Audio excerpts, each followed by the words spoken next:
Sisters and brothers, thanks for checking in. Normally, this time of year, at least tomorrow, we would be, or the 28th of April, we'd be celebrating Workers' Memorial across the state in our memorials across the state. This year, because of the COVID-19, we're not going to be able to do that. So I've invited Brad Cedarblum, my vice president, David Kearns, director of OSHA.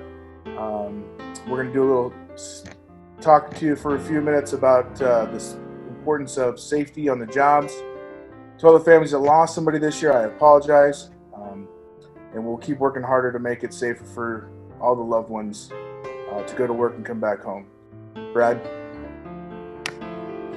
Every day when an employer or worker takes off, grabs their lunch pail and heads to work in the morning, they do not anticipate or even think that could be their last day.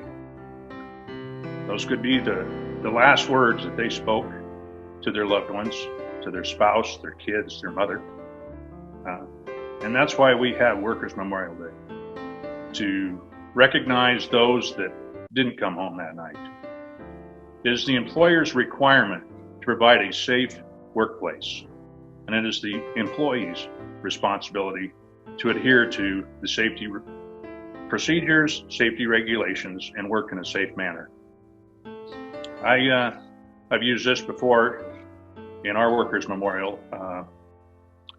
Safety is an evolution, and to point this out, something that everyone can recognize here is seatbelt use.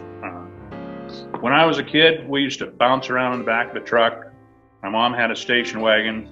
Nobody was buckled up. We used to go from the back seat to the third seat to the front seat, bouncing all over.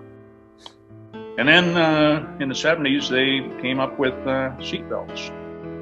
And it was, you could use it or you couldn't. And then it took a law, a penalty, to make people start using their seat belts. And nowadays, no one would think of jumping in their car and not buckling up. You would never grab your kid or your grandkid and just throw them in the back of the truck and take off downtown. It's evolution. We all had to learn it. And that is the same way with safety procedures on the job. Just because we used to do it this way in the olden days, it doesn't fly now. We have to work safer and smarter. That's it, Joe. Thank you. David Kearns, please. Thank you, Joe. Thank you, Brad. Brad, I like your point there. Seatbelts did not used to be part of our culture, but it is the culture now. It's what you do. You wear seatbelts when you're in the car and you put your kids in a safe spot. So I do appreciate you having me on here for a moment to speak, and certainly appreciate anybody who's logged in to take the time to view this solemn occasion this year. On Worker Memorial Day every April 28th, we set aside time to remember those who have lost their lives on the job and to renew our commitment to ensuring safe, healthy, and secure jobs in our communities. In the U.S. each year, still over 5,000 people lose a life for a paycheck. This is a big improvement over the more than 15,000 lives lost each year when OSHA first started, but as any of you who have experienced this would say, even one is too many. These are our spouses, our brothers and sisters, our parents, our children, our friends, our co-workers. They're all members of our communities. Sadly, these 5,000 lives do not include the tens of thousands who die each year from occupational illness and disease, such as silicosis or from chemical exposures. It's a stark reminder the world is now experiencing a pandemic that is exposing workers to highly contagious virus with the potential for devastating outcomes.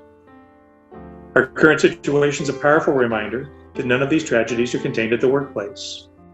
They affect all of us. Families, communities, and our nation suffer serious harm. Everyone who wants what's best for the communities must do their part. We all have to be involved. What can you do going forward? Sell it and expect it. Expect those who are building your homes, providing your services, selling you your groceries, farming and making your food, all employers, to do their part. They're members of your community too. They provide not only jobs, but secure, safe, and healthy jobs. One thing I've found over my 22 years of doing this is nearly every workplace tragedy is preventable. Some are easily preventable, but they're almost all preventable. We all need to strive to make workplace safety and health a part of our culture. It is vital to our communities. Our nation is built on the dignity of our workers. They are our family, our friends, our neighbors, and the workers are our country's most valuable resource. This time, I'd like to list the names of those who lost their lives at work in Idaho since last year's Worker Memorial Day ceremony. This list is not all-inclusive, and it does not include workers killed involving transportation, such as highway incidents, in mines, working for cities, states, or counties, military, sole proprietors, or others that are outside of OSHA's jurisdiction. This is just a partial list. I'm saddened for these families, friends, and coworkers left behind to pick up the pieces after the ultimate price was paid to earn a paycheck. First, on May 17, 2019, 42-year-old Jeremy Eggers drowned when operating the skid steer near Fruitland. On August 12, 2019, 63-year-old J. Isabel Cerna Carrillo fell from a flatbed trailer while offloading scaffolding near Idaho Falls.